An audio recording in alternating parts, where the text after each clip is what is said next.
saya nak tanya untuk soalan yang saya punya ni subjek tu, mainly on untuk semangat patriotism lah.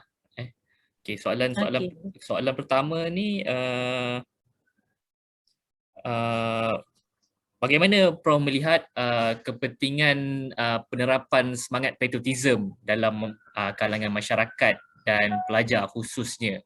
Kalau kita tengok kebelakangan inilah apa ni, bila berlaku pertikaian ini semua dan ramai dah wujud banyak pihak yang mula mempertikaian ni, kita tengok kuranglah semangat patriotism dalam diri dia. Kalau betul ada semangat patriotism tu, dia Like benda-benda ni tak berlaku. Baik, Prof. apa pertikaian kan? Apabila kurangnya semangat patriotism tu, itu yang menyebabkan banyak pertikaian and so on. So boleh apa kepentingan penerapan semangat patriotism ni dalam kalangan masyarakat dan pelajar khususnya? Kepentingan memanglah penting. Nak cakap macam ni. Kepentingannya ialah supaya kita faham tentang selamat negara dan sebagainya lah. Okey, saya nak pergi dulu sebelum saya jawab semua tu. Apa yang dimaksud dengan patriotism? Jadi orang mentafsirkan patriotism itu cinta ataupun taat ataupun rela mati kepada negaranya kan. Itu maknanya cinta yang mendalam terhadap negara lah. That is patriot lah kan. Maknanya dia rela mati sampai ke tahap itu. Rela mati dengan bagi negaranya. Macam kalau kita kata orang tu jadi askar, memanglah patriotisme dia sangat tinggi kerana dia boleh mengorbankan jiwa dia pada negara. Okey, jadi kepentingannya ialah supaya negara kita mempunyai benteng rakyat itu menjadi kepentingan patriotisme ni ialah supaya rakyat itu menjadi benteng kepada kedaulatan negara. Jadi bagaimana kita melakukannya, itu je yang penting. Memang dia penting untuk menjadi benteng kepada kedaulatan negara dan sanggup mati dan sebagainya lah, dan mereka boleh buat apa saja pengorbanan terhadap negara. Sebab itulah keluar apa kata-kata, jangan tanya apa yang negara bagi kepada awak, tanya apa yang awak bagi kepada negara kan.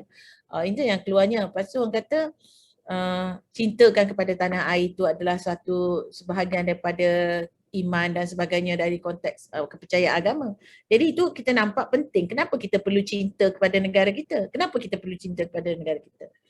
Sebab itu adalah tempat kita lahir, itu tempat kita tinggal, tempat kita menyerahkan segala kehidupan kita. Kenapa dia penting kan? Itulah.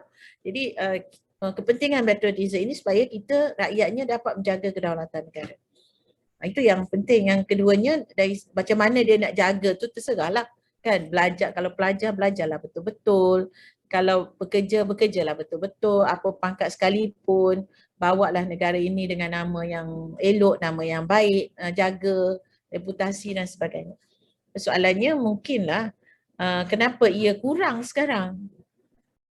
Kenapa ia kurang? Apakah faktor-faktor yang menjadikan kekurangan kepada patriotism tu? Dalam kajian-kajian yang saya baca lah, penulisan-penulisan yang saya baca, kenapa semangat patriotisme itu kurang sedangkan awak dan saya melalui sistem pendidikan yang sama?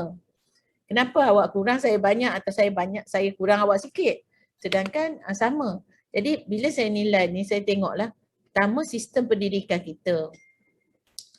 Sistem pendidikan kita semacam semalam saya ada forum bersama Profesor Teo Kok Siong, Eddie Khoo, anak mendiang Khoo Kay Kim dan Profesor Shalawati dari UKM. Saya dapati dan saya juga bersetuju bahawa sistem pendidikan yang pelbagai itu, ada sistem, contoh kita ada sekolah kebangsaan, sekolah jenis kebangsaan, kita ada sekolah antarabangsa.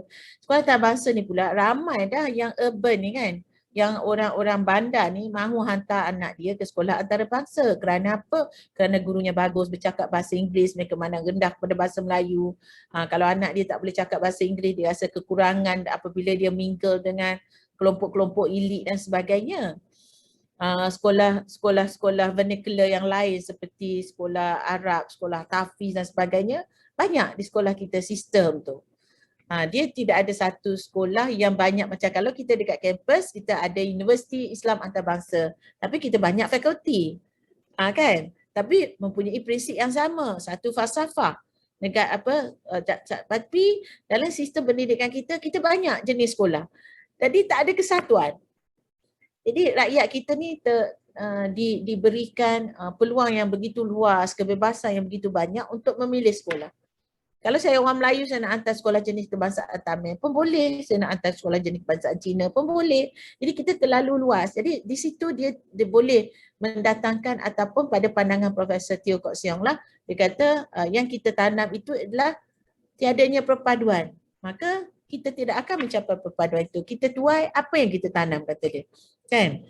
Itulah maknanya sistem bersekolah itu. Keduanya, itu sistem. Yang keduanya pengisian di sekolah. Silibus, qualification guru contohnya. Silibus mungkin berbeza, sekolah jenis kebangsaan dengan sekolah kebangsaan berbeza. Macam mana? Media berbeza, silibus berbeza, training guru berbeza. So macam mana dia boleh mencapai satu semangat cintakan negara itu? Boleh orang kata cintakan negara itu boleh melalui apa-apa bahasa sekalipun. Tapi bukan. Pada pandangan saya, cintakan negara, semangat patriotisme itu boleh datang hanya dengan menggunakan satu bahasa ke semua rakyat. Sebab itu kita ada peruntukan dalam perlembagaan menyatakan bahawa bahasa Melayu itu adalah bahasa kebangsaan dan bahasa rasmi. Kenapa kita perlu ada bahasa kebangsaan? Kalau kita benarkan rakyat kita bercakap ataupun medium di sekolah berbeza-beza, kenapa kita perlu ada peruntukan dalam perlembagaan bahasa Melayu sebagai bahasa rasmi? Jadi sistem bersekolah itu pada saya faktor yang menyebabkan berkurangannya semangat patriotisme itu. Semangat patriotisme itu kerana berbeza-beza dalam sistem pendidikan dan juga silibus dalam pendidikan tu. Kalau sistem tu banyak tapi training guru sama, silibus tu sama, ada yang pergi bahasa Melayu, bahasa medium pun sama. Pada saya tak ada masalah kalau macam tu. Semua sama Sistem beza. You nak pergi sekolah international pun you akan jumpa cikgu yang sama, silibus yang sama. Ni bila silibus berbeza. Jadi maksud saya sekarang ni adalah antara faktor yang mengurangkan perpaduan. Perpaduan ni adalah satu elemen yang memuncak akan membawa kita kepada patriotisme. Kan? Yang saya bercakap tentang bahasa, nilai-nilai civic dan sebagainya, itu adalah sumber-sumber untuk mencapai patriotisme. Jadi itulah faktornya. Satu lagi, faktornya kita tidak serius. Agensi-agensi kerajaan, contoh rukun negara ini adalah satu agenda utama untuk kita meningkatkan semangat patriotisme, cintaan kepada negara. Kecintaan kepada negara ni perlu ada satu asasnya. Contoh, kita ada simbol seperti national anthem, lagu kebangsaan, lagu negaraku. Kita ada bendera, kita ada jata negara, kita ada bunga kebangsaan, bunga raya dan bunga sebagainya. Kita ada simbol-simbol, simbol-simbol perpaduan apapun cinta kita kepada simbol-simbol negara. Okey? Jadi contoh, kalau tanya orang, kita tahu tak sejarah jata negara? Apa moto bersekutu bertambah, sebelum kita gunakan moto bersekutu bertambah mutu tu apa? Kita tahu tak sejarahnya? Jadi kalau kita tak tahu, maknanya kita tak faham tentang simbol-simbol tu. Bila kita tak faham tentang simbol-simbol tu, macam mana kita nak seringkali mengukuhkan lagi patriotisme kita tu. Jadi saya nampak simbol-simbol ini juga memainkan peranan penting untuk kita terapkan dalam pendidikan kita. So saya tanya Ashraf lah, berapa ramai antara kita bedah isi lagu negaraku? Kadang nyanyi kan? Tak ada. Di sekolah rendah tak ada, sekolah menengah tak ada, universiti lagi lah tak ada. Budak-budak dah sibuk dah ada. Kan? Tak ada. Okey, pada saya itu jugalah antaranya. Jadi kalau kita bercakap tentang peranan agensi mana? Peranan agensi mana? Agensinya lah orang nak letak kepada Kementerian Perpaduan. Sekarang kementerian lah, dulu jabatan kan. Sekolah. Sekolah Kementerian Pelajaran. Universiti, Kementerian Pendidikan. Jadi maknanya, yang saya sebut tadi semua Kementerian Wanita dan sebagainya. Jadi semuanya hendaklah bersama-sama. Jadi pada saya nampak government tidak serius. Rukun negara semasa 22 tahun Tun Mahathir menjadi Perdana Menteri, masa tu dah lelap tau, lesap tau, kelam tau. Macam kalian mungkin dibesarkan semasa lebih awal 90-an, akhir 90-an tu memang dah tak ada dah rukun negara tu. Tiba-tiba je patriotisme tu naik. Okay. Yang ketiganya saya nampak dari tadi saya cerita tentang simbol, yang ketiganya saya cerita dari polisi-polisi kerajaan lah. Kalau kita perkenalkan rukun negara dulu pada tahun 1970, 1970, semasa perkenalkan rukun negara tu dia terus ada gerak kerja. Macam mana KSU bagi jabatan ni apa kerja dia, KSU bagi agensi ni apa kerja dia. Sekarang tak ada. Dia serah kepada contoh, dia serah kepada MCMC kadang-kadang, serah kepada jabatan penerangan, buat kan. Tapi synchronization tu tak berlaku. Kita ada Sekretariat Rukun Negara, tu tindakan-tindakan kerajaan. Macam mana kita nak naikkan balik patriotisme tu, saya fikir tindakan kerajaan tu penting lah. Yang seterusnya ialah kesedaran keibubapaan. Kesedaran keibubapaan. Kita beza tau, orang yang ada masa untuk bercerita kepada anak dia tentang kenegaraan ini berbeza. Tapi kita tahu rakyat kita tidak semuanya mudah dari segi ekonomi. Mereka yang bangun dan pergi kerja pukul 5 pagi, masa bila dia nak bercerita dengan anak dia tentang kenegaraan? Kan? Tukang sapu tu contohnya, mereka masuk kerja pukul 7. Berarti tak dekat kita punya office ke apa kan? Mereka masuk kerja pukul 6.45, pukul 6.30 dah sampai tempat kerja. Kan, kerja lama bos sampai tak cuci lagi kena marah. Itu kerja dia. Nanti macam mana dia nak menerapkan nilai kenegaraan kepada warga dia. Kawan-kawan kita yang kerja kilang, kawan-kawan kita yang dulu jaga tol dan sebagainya, mereka tak ada masa sebenarnya tu. Bila tak ada masa, di rumah tak adalah. Tak adalah ruang nak bercerita. Kan? Lagipun ability mereka tidak sama. Saya ingat bibik saya dulu, Pancasila. Dia boleh hafal Pancasila. Kalau tanya mak saya rukun negara, mak saya tak tahu. Kan rukun negara. Jadi penerapan itu tak berlaku dari segi pendidikan. Tadi bila tak ada berlaku kat rumah, memanglah sistem pendidikan tu sebab semua orang kena pergi sekolah. Segelintir tak dapat pergi sekolah kerana kesusahan hidup dan sebagainya. Segelintir saja. Jadi sekolah tu yang bermainkan peran. Walaupun begitu, kalau mereka yang mampu tu terapkanlah nilai-nilai kenegaraan itu, patriotisme itu. Satu lagi yang saya sebut tadi ialah keterujaan kepada negara luar. Kita duk banding negara mereka lebih baik daripada negara kita. Dan saya panggil foreign nationalism ni, kita rasionalkan dengan dua negara. Yang tak elok je kita rasionalkan. Cuba tengok macam mana orang Indonesia sayangkan negara kita, negara dia. Dia duduklah negara ni macam mana sekalipun, Indonesia tetap negara dia. Kan? Duduk dekat sini, cari rezeki macam mana sekalipun, cuba buat satu provokasi. Mereka akan tetap, kan?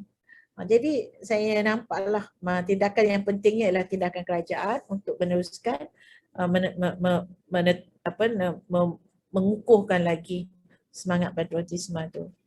Untuk semangat sikit cakap. Dari bila sentuh aspek pendidikan tu, saya kecilkan sikit skop, dari segi subjek sejarah tu, bagaimana subjek sejarah ni dapat membantu untuk meningkatkan lagi, menerapkan semangat patriotism dalam kalangan rakyat, dan setakat mana dia membantu dalam perkara tu?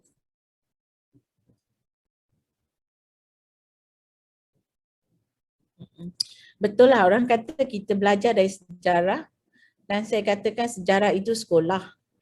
Maknanya kalau kita tak tahu sejarah, kita tak tahu apa yang telah kita pelajari, sebab sejarah tu adalah suatu subjek atau satu disiplin yang kita harus belajar. Bukan harus menghafal tarikh-tarikhnya saja, tapi kita harus mengambil iktibar. Itu sejarah kan. Jadi kalau persoalan ni, banyak dah orang buat kajian bagaimana subjek sejarah ni boleh membantu. Ya sudah tentulah boleh membantu kerana membantu semangat patriotisme ni, kerana ia memberikan kita pengajaran, tauladan dan sempadan tentang apa yang telah dilalui oleh negara. Kan? Yang semuanya ada dalam subjek sejarah tu. Namun begitu, subjek sejarah ni hendaklah diberikan mengikut kesesuaian masa bagi pelajar tu. Contoh ya, kalau pelajar tu sekolah rendah, pendekatan sejarahnya bagaimana? Kalau pelajar tu sekolah menengah, pendekatan sejarah tu bagaimana? Cuma sejarah ni dia mati sampai form 4. Form 5.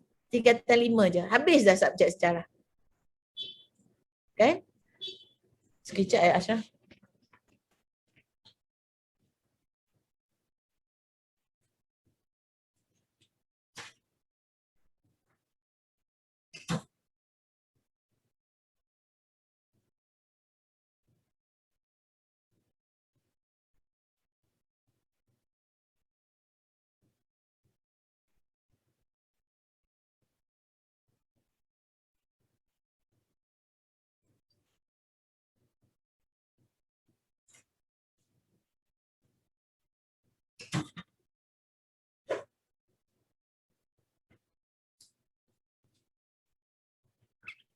Okey.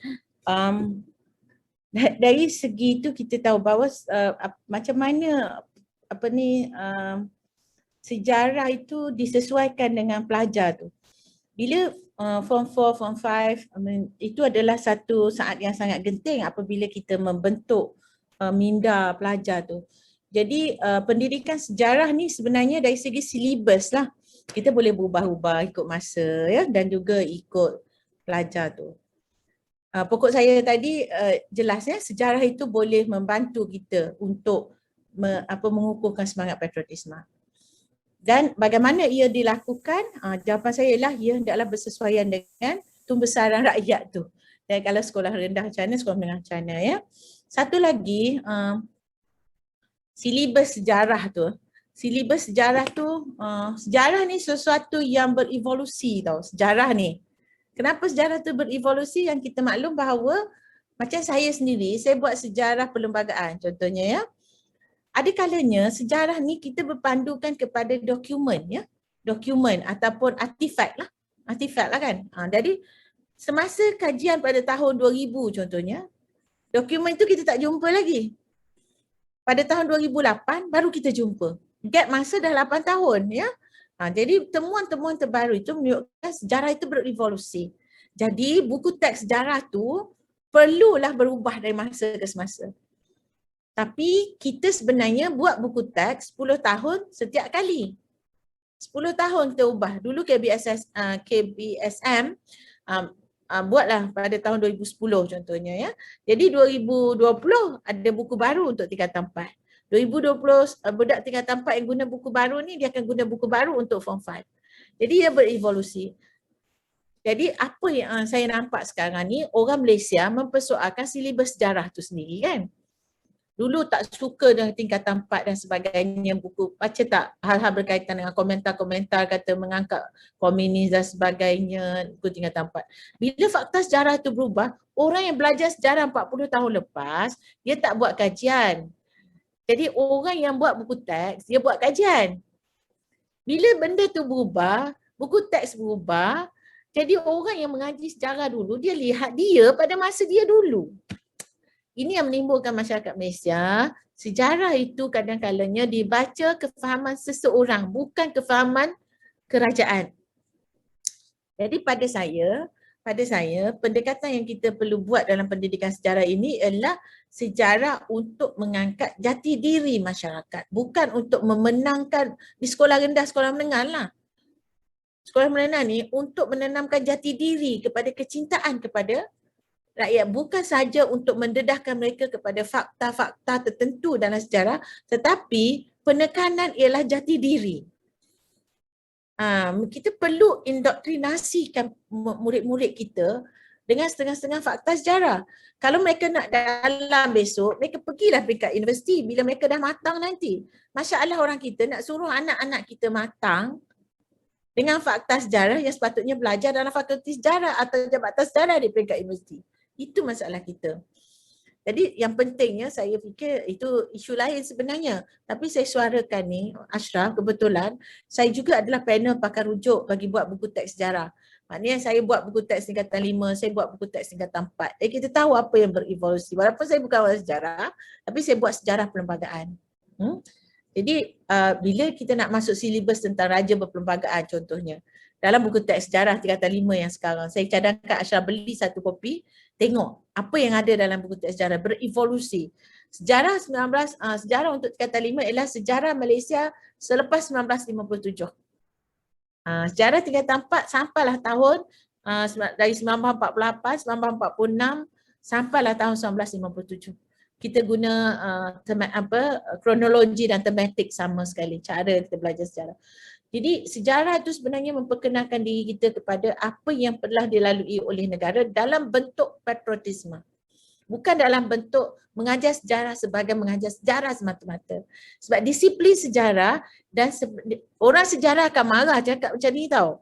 Sebab orang sejarah kata mengajar sejarah adalah mengajar sejarah, bukan mengajar patriotisme. Patriotisme ini diajar dalam mata pelajaran civic. Kan? Mata pelajaran kewarganegaraan atau nationhood education tu. Bukan dalam subjek sejarah. Tapi sejarah ni sebenarnya boleh membantu untuk meningkatkan kefahaman civic ataupun kewarganegaraan tu. Dia bantu saja. Dia mesti ada satu lagi subjek yang kita namakan subjek kewarganegaraan. Yang mana dari segi negara kita dikata across 5 subjek. Bahasa Melayu lah, sejarah lah, kewarganegaraan, pendidikan moral, agama Islam mesti mengajar tentang patriotisme. Tapi kita mesti ada subjek khusus. Sejarah salah satu, tetapi kalau nak mengajar sejarah untuk patriotisme, dia berbeza. Sejarah adalah sejarah dan patriotisme adalah patriotisme. Tapi bagaimanapun, bagi sekolah-sekolah menengah ni, saya fikir kita boleh gabungkan sikit sebanyak sejarah dan nilai patriotisme tu. Contoh apa? Contoh cinta kepada pemimpin. Tengku Abdul Rahman digelar sebagai bapa kemerdekaan. Tun Razak digelar sebagai bapa pembangunan. Itu yang menunjukkan kita, sebab untuk mengajar patriotisme, kita kena ada kecintaan kepada pemimpin. Mesti ada. Kalau Ashraf perasan, orang akan suarakan kebencian terhadap Tengku Abdul Rahman. Apa Tengku Abdul Rahman ni sebenarnya tipu je pergi London sebenarnya kan? Ada kan? Maknanya orang telah meruntuhkan kepribadian pemimpin. Ini sebenarnya dia akan mengurangkan nilai-nilai sejarah dan patriotisme tu. Kan Tengku Abdul Rahman ni memang ikon sejarah dan ikon patriotisme. It cannot be separated. Jadi pada saya pendekatan tu sejarah tu betul. Sejarah boleh menjadi satu subjek yang mengukuhkan semangat patriotisme. Tapi subjek lain perlu diperkenalkan juga dan dikukuhkan lagi. Kalau perlu periksa, sebab mindset guru kita kalau tak periksa mata pelajaran civic, dia akan tukar dengan mata pelajaran matematik. Dia tak akan mengajar civic tu. Saya tak tahu pengalaman Ashraf, tapi yang saya pergi tanya murid-murid, memang ini mata pelajaran apa? Mata pelajaran civic. Dalam kajian saya pergi sekolah, saya tengok kelas mesti mata pelajaran civic. Tapi saya pergi kelas, saya nampak cikgu matematik mengajar. Sebab tu saya boleh cakap.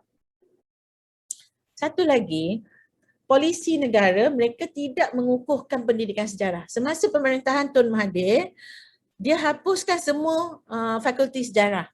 Yang tinggal hanya jabatan sejarah. Fakulti sejarah cuma ada di UPSI. Satu je. Satu lagi, bahagian pendidikan guru. Guru ni yang mengajar sejarah, dalam kajian saya ada guru pendidikan jasmani, ada guru matematik, ada guru bahasa Inggeris mengajar subjek sejarah. Mereka bukan option sejarah. Kelemahan kita ialah pendidikan sejarah dan guru-guru sejarah tu tak ada. Sekaranglah baru buat satu IPG yang khusus mengeluarkan pendidik-pendidik sejarah ni. Jadi banyak kelemahan. Walaupun kita rasa memang subjek sejarah itu penting, tapi polisi dalam sistem pendidikan, dalam pengurusan pendidikan guru sejarah ni tak banyak. Sebab tu dia macam tak ada jabatan fakulti sejarah, cuma ada di UPSI saja. Masa saya buat kajian tahun 2014 dulu, hanya di Batu Lintang, Sarawak saja ada IPG, Institut Pendidikan Guru ni, yang mengeluarkan guru-guru sejarah.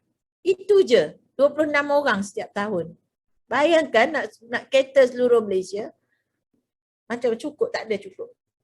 Jadi kita ada kelemahan-kelemahannya. Memang subjek sejarah itu penting, tapi perlukan juga subjek-subjek lain yang fokus kepada pendidikan nationhood ni.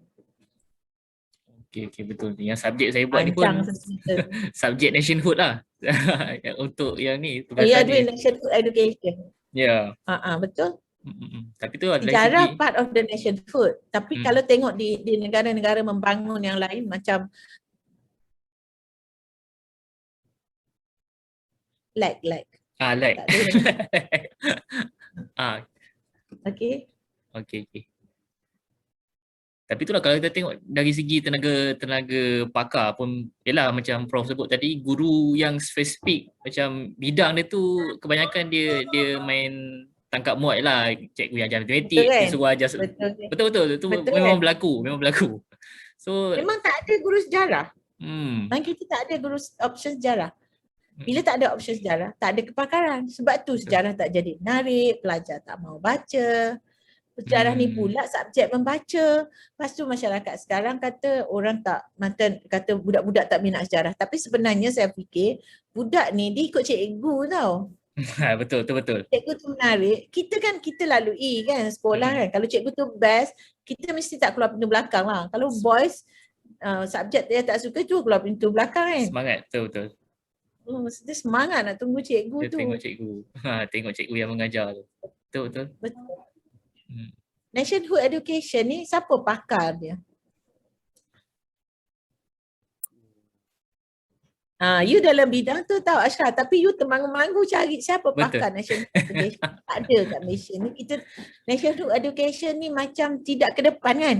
Tak ada yang boleh jadi personality ke apa kan? Betul. You ada dekat news tu buat naik lah siapa-siapa pensyarah yang nationhood education. Ni saya orang undang-undang, saya bercakap pasal nationhood. Jadi orang betul. Macam saya kata kan, kita kena angkat lah. Satu lagi saya nak cerita dari segi ni, orang sejarah, orang undang-undang macam saya boleh mengajar nationhood. Satu lagi orang sosiologi, ahli sosiologi kan, macam kalau kita macam yang bercakap tentang perpaduan, contoh Datuk Profesor Ulong Samsul Amri kan, biasa bercakap tentang nationhood kan, tapi dia bukan orang nationhood. Lepas ni saya cari siapa pensyarah yang sangat berkaliber dalam nationhood education.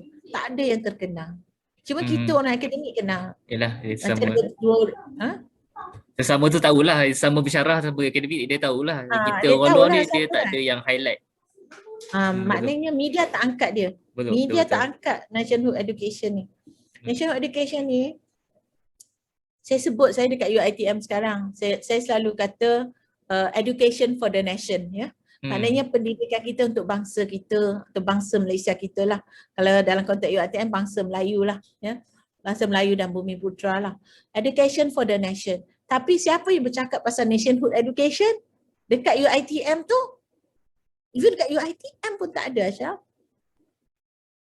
Tak ada yang okey lah. Maksudnya you nampak the angle which I see now, which I'm looking at it. Macam cari macam lepas orang minta saya bercakap pasal nationhood. Sebenarnya ni bukan bidang saya. Ini bukan bidang saya. Tapi saya tegaskan kerana saya kaitkan nationhood dengan perlembagaan. Ya, betul. Kita nak bentuk bangsa kita, nak bentuk negara kita berasaskan kepada perlembagaan. Apa aspirasi perlembagaan? So dia adalah elemen nationhood kat situ. Macam Prof ada sebut tadi, Prof panel penilai buku sejarah. Bukan panel penilai, panel pakar rujuk buku teks sejarah. Yang sekarang ni lah untuk sekarang sampai tahun 22. Buku sejarah maknanya buku sejarah tingkatan 1 sampai tingkatan 5 ke ada spesifik tingkatan berapa? Macam saya ni saya in charge pasal tingkatan 4 dengan tingkatan 5 sebab kepakaran saya lah dalam bidang perlembagaan tu. Perlembagaan sebab hanya tingkatan 4 dengan tingkatan 5. Buku sejarah ni dia pergi istana tau. Dia pergi ke istana, kan maknanya kalau ada apa-apa isu berkaitan raja, dia akan pergi ke istana dan istana akan rujuk pada saya. Maknanya betul tak Prof macam ni? Itulah tugas saya. Dia ada 2 panel pakar rujuk, satu pada peringkat DBP. Sebab penulis buku teks ni penulis oleh DBP. DBP yang lantik penulis. Penulis tulis-tulis, dia ada lagi pakar rujuk dekat DBP. Bila lulus pakar rujuk dekat DBP, penulis tu tulis, lulus pakar rujuk DBP, dia hantar ke kementerian. Di kementerian pula ada panel pakar rujuk. Saya duduk dekat kementerian tu. Jadi nilai balik. Jadi 2 lapis pakar rujuk, bukan 1. Okey. Betul. Saya membantu lah sebanyak cakap lah Ashraf. Okey tu Prof, cantik-cantik. Cakap untuk orang